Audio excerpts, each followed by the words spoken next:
বলতে চাই, এই বর্তমান সরকার একটা চোর সরকার, ডাকাত সরকার, ভোট ছিনতাইকারী সরকার, মহা দুর্নীতিবাজ সরকার।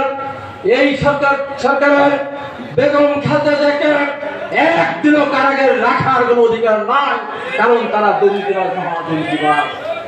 বেগম খালেদা জিয়ার টাকা আত্মসাতের কথা বলে বিচারপতি সে কথা বলেন নাই, উনি ক্ষমতার অপব্যবহার করেছেন এইটুকু মাত্র বলেছেন। অথচ প্রতিদিন তাকে এই মামলা আর এই মামলা দেশে বেগম খালেদা জিয়া সাজা ভোগ করছেন।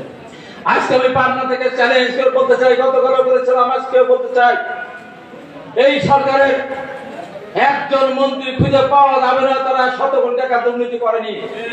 এই সরকারের আমলে সরকারের আমদানা দুর্নীতি লাগামহীন ভাবে করেছেন, কারণ দেশের পুলিশ প্রশাসন, এসপিডিসি তারা প্রত্যেকেই ভাবে এই সরকারকে তারা নির্বাচিত করেছে, আওয়ামী লীগ নির্বাচিত করেনি, জনগণ নির্বাচিত করেনি। তার মানে যেই দেশ লুট করার অধিকার তাদের রয়েছে। আজকে এই সরকারকে বলতে হবে, জবাব দিতে হবে, বললেই হবে না। আমরা তো চেষ্টা করব, আমরা তো জিরো টলারেন্সের কথা বারবার বলছেন, সরকার ছাড় দিচ্ছেন না। তাকে আপনি ধরেছেন বলেন তো, বলেন। আজকে দীর্ঘ 15.5 বছর ক্ষমতায় দুদক আছে, দুদক আওয়ামী লীগের একজন নেতা, একজন এমপি, একজন মন্ত্রীকে আজ পর্যন্ত সাজা দেয়নি। বরং তো যারা দুর্নীতি করেছিল সেইগুলি তারা দুদকে নিয়ে এসে তারা সার্টিফিকেট দিয়ে তারা পরিষ্কার করে দিয়েছে, তাদের বিরুদ্ধে কোনো অভিযোগ নেই।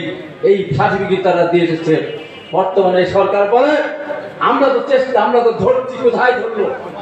আজকে পত্রিকায় এসেছে, বেঞ্জিরের কথা পত্রিকায় এসেছে, আজিজ আহমেদের কথা পত্রিকায়, প্রতিদিন আজকে পত্রিকা বেরোচ্ছে। সাপের ঝাঁকি খুলে দিলে যেমন একটা একটা সাপ ভারতের অজগর সাপ বেরো যায়, ঠিক তেমনি ভাবে আজকে দুর্নীতি একটা এর চেয়ে ওর বেশি, উঠছে ওর বেশি, এই অবস্থা চলছে। আমি নাম ধরে বলতে পারে ওই হিসাব আমি করি না। কালকে প্রেস ক্লাব সামনে পড়েছি, এই সরকারের মন্ত্রী, এই সরকার আইন মন্ত্রী একটা মহা দুর্নীতিবাজ, মহা দুর্নীতিবাজ। তাহলে ধরে নিলেন, আমাকে প্রমাণ করে জানান আপনি দুর্নীতিবাজ না।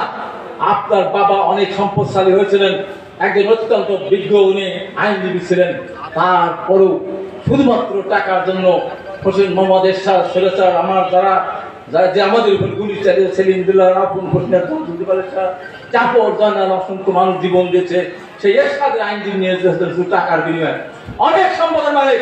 তারপর চ্যালেঞ্জে বলছি, আপনি ক্ষমতা আসার পরে কত শত কোটি টাকা আপনি অবৈধ উপার্জন করেছেন, তার হিসাব আপনাকে দিতে হবে।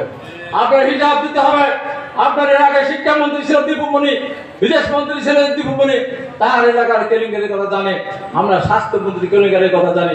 যারা আজকে মন্ত্রী আছে, দীপুমণি সাবেক এমপি, সাবেক মন্ত্রী, এমন কেউ নেই একজন প্রমাণ দিকে সে যে আমরা দুর্নীতি করি নাই।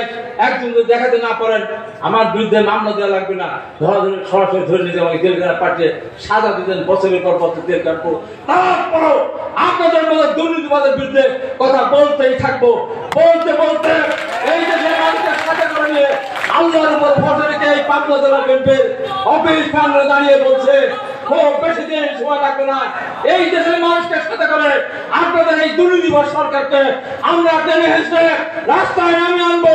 একটা নিরপেক্ষ সরকার দিনে নির্বাচন দিতে আমরা বাধ্য করবো ইনশাআল্লাহ। ম্যাডাম খালেদা জিয়াকে দুর্নীতিবাজ বলেন, তারেক রহমানকে দুর্নীতিবাজ বলেন, কথায় কথা বলেন হাওয়া ভবন। আজকে তো প্রতিটি বাংলাদেশের ঘর হচ্ছে হাওয়া ভবন না খাওয়া ভবন, প্রত্যেকটা জায়গায় আজকে দুর্নীতি হচ্ছে। তারেক রহমানের নামে যদি দেখাতে পারেন, এখানে আমি চ্যালেঞ্জ বলছে, এই বাংলাদেশের মাটিতে বা বিদেশের কোন জায়গা তারেক রহমানের একটা অ্যাপার্টমেন্ট আছে, একটা বাড়ি আছে, এই বাংলাদেশের মাটিতে তারেক রহমানের এক খণ্ড জমি আছে, দেখাতে পারেন, এখান থেকে আমাকে ধরে নিয়ে যান, আমি তার প্রতিবাদ করবো না। দেশনেত্রী বেগম খালেদা জিয়ার বিরুদ্ধে মামলা করেছেন, এটিএমের টাকা চুরি করে খাওয়ার কথা বলেছেন। বেগম খালেদা জিয়ার নামে যদি বাংলাদেশে এক খণ্ড জমি দেখাতে পারে, তাহলে সেখানে আমি চ্যালেঞ্জ দেবো, আমাকে ধরে নিয়ে যাবেন। আমরা গর্ব করতে পারি বিএনপি দ্বারা আমরা করে, আমাদের নেতা শহীদ রাষ্ট্রপতি জিয়া রহমান, আমাদের নেত্রী দেশনেত্রী বেগম খালেদা জিয়া, আমাদের নেতা জনাব তারেক রহমান, যাদেরকে দুর্নীতি স্পর্শ করতে পারে নাই, তাই গর্ব করে আমরা বিএনপি করে বলা উচিত।